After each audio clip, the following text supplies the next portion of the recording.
What's up, students? This is Mr. Sharp again with our second video in our Unit 5 series for American History 1. We're still talking about reform movements, and for this lesson, we're going to be focusing primarily on a rising movement that had its movement way before the signing of the Declaration of Independence, but it now is starting to gain ground as we're seeing things incorporate like the Missouri Compromise of 1820 and the rise of slavery, and that is the abolition movement. So this is going to be a huge one. It's also going to be a very controversial topic as well. Some of the content that's going to be described here, we try to focus mainly on the abolition movement itself, and we will talk more about the institution of slavery itself when we get to Unit 7. But as I said, be prepared to see some controversial things, some disturbing things, and if you feel like that's something that's not in your wheelhouse, then please feel free to email me or message me privately so we can have a separate conversation. But with that, let's go ahead and get started. I've used my mouse there. So some of the main objectives we're going to be looking at. First, we're going to look at the basic hardships in the lives of enslaved peoples during the 1800s, really as it's starting to grow after the introduction of the cotton gin. We're also going to talk about how the struggles and with the rise of the Second Great Awakening is going to revive this abolition movement in both mainstream United States and even politics at the time, and how some politicians and Southerners are going to try and keep the abolition movement in its place or on the down low.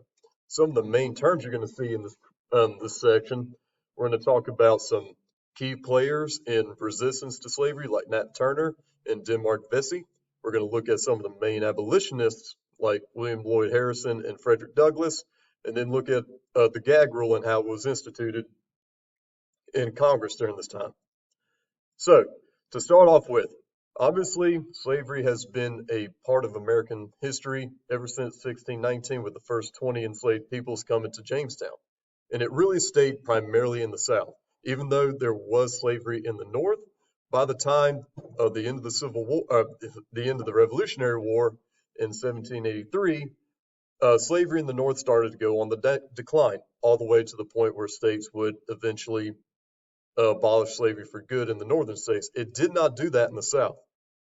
And even after the Revolutionary War, slavery was going on the downward spiral. It wasn't until the introduction of the cotton gin where slavery starts to skyrocket. I'm going to show you a graph that kind of shows that. But as slavery grew, or as the demand for cotton grew in the South, the need to instill discipline and harshness of the institution of slavery grew in the 1800s.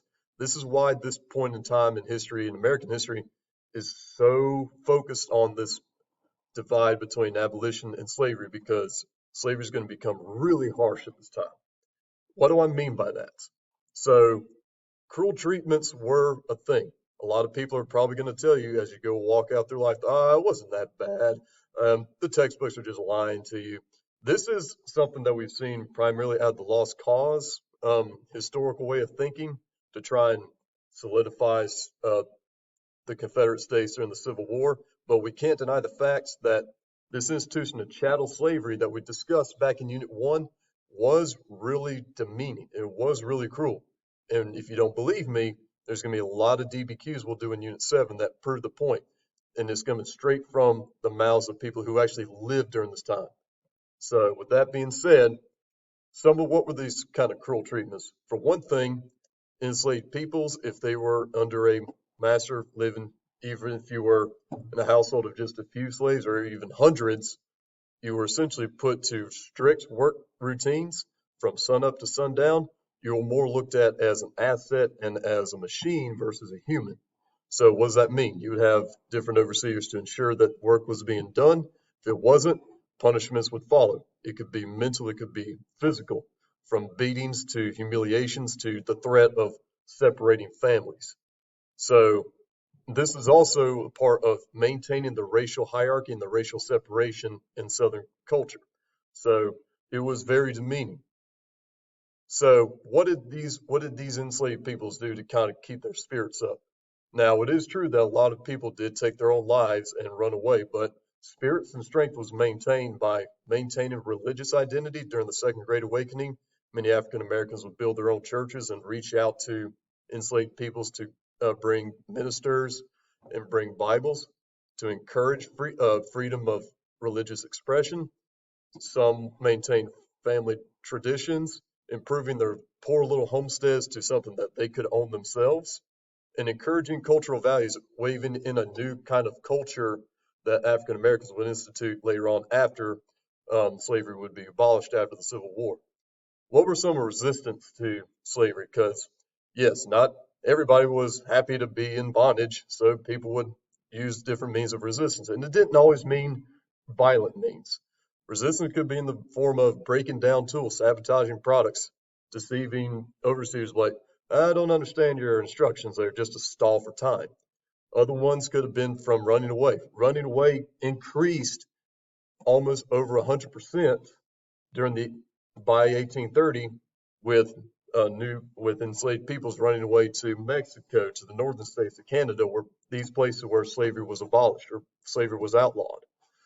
And then the more notable uprisings from Denmark Vesey and Nat Turner, which we will talk about more in Unit 7.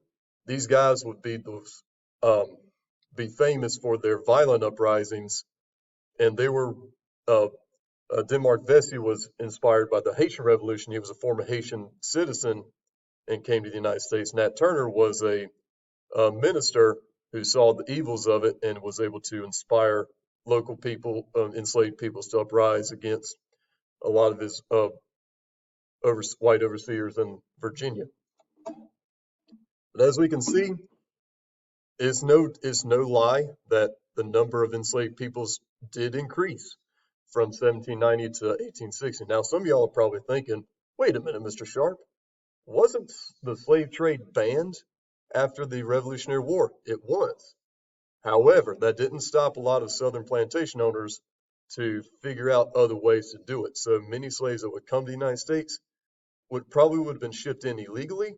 And this was also a point where the institution had to become harsher and institute for families to grow more and more, only to have offspring that would contribute to the enslaved population. So we can see that it definitely does increase in brutality by roughly this point where my mouse is showing.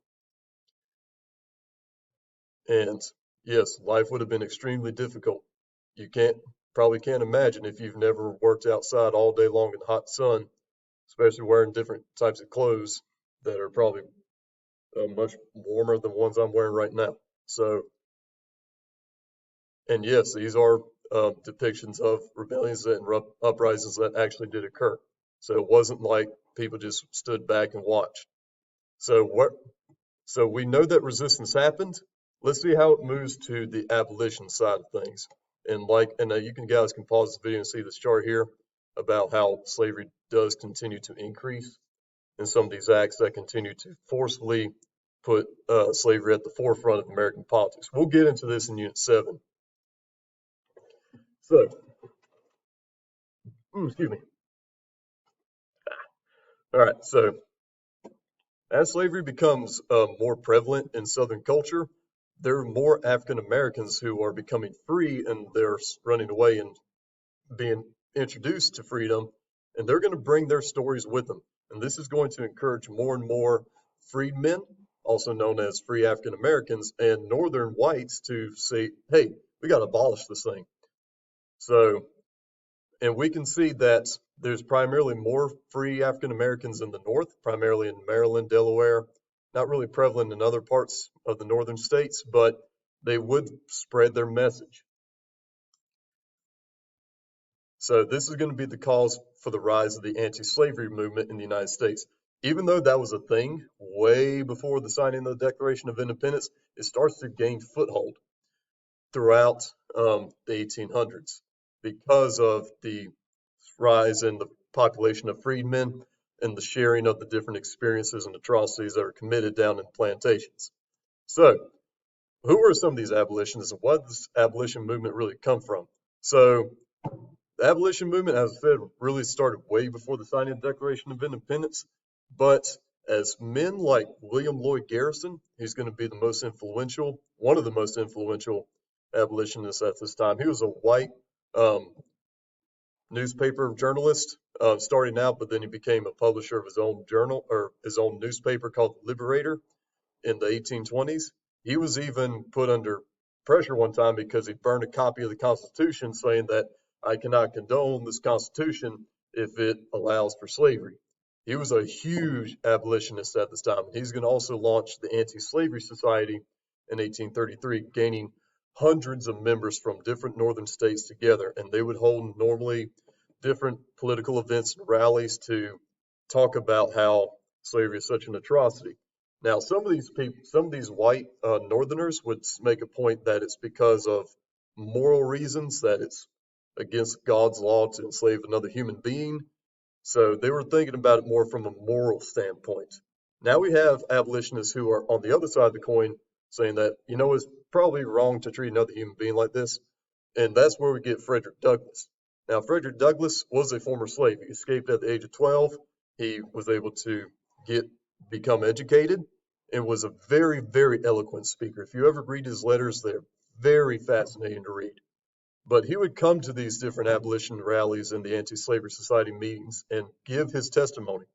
And this really grew the wave of we should abolish slavery, not because it's morally right or Christian right, but it's the right of giving rights to all Americans, not just white Americans, but let me rephrase that, all Americans.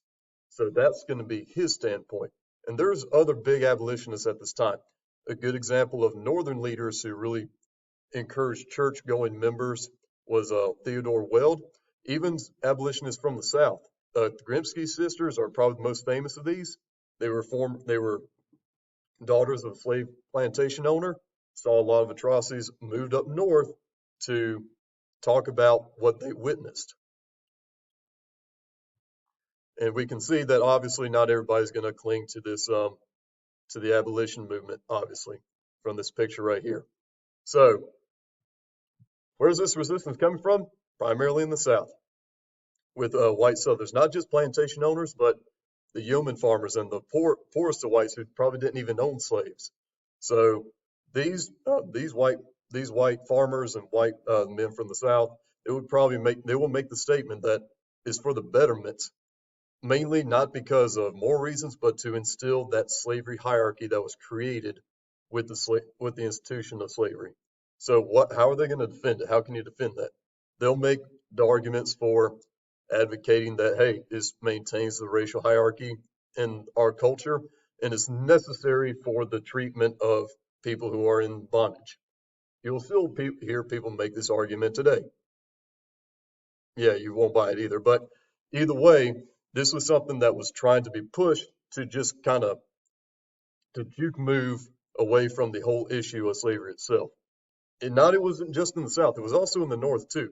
There were a lot of Northern laborers and industrial workers who really didn't like the idea of abolition because they feared that with that, newly freed men or newly freed African Americans would come up to the northern states and compete for jobs. And they didn't want that. So they would get away from the abolition movements. They would try to tear down and sabotage the political events. And this is also going to be the one event or the one key issue in American politics that will divide the nation. If you guys think we're divided today because of the election and Democrats versus Republicans, you ain't seen nothing. During this time, the 1800s, slavery is the one issue that's dividing everybody in the entire nation, quite literally down in the middle, from north and south. So what do I mean by that? Well, in 1836, Southern politicians will institute what's called the gag rule. The gag rule was a rule passed in Congress that, hey, no politician, you can't bring up the issue of slavery as a debate topic. We're going to leave it off the table. Don't talk about it. Just leave it alone. But obviously nobody's going to leave it alone because they're going to go talk to their buddies like, we got to get rid of it or we got to extend it. And that's going to be the growing divide, like we talked about in Unit 4, between nationalism and sectionalism, with nationalism being want to get rid of slavery and abolish it, while on the other side, sectionalism wanted to expand slavery. And yes, so this became very violent, on both sides. Abolitionists from one side would play parts in the burning down of pro-slavery newspapers and vice versa.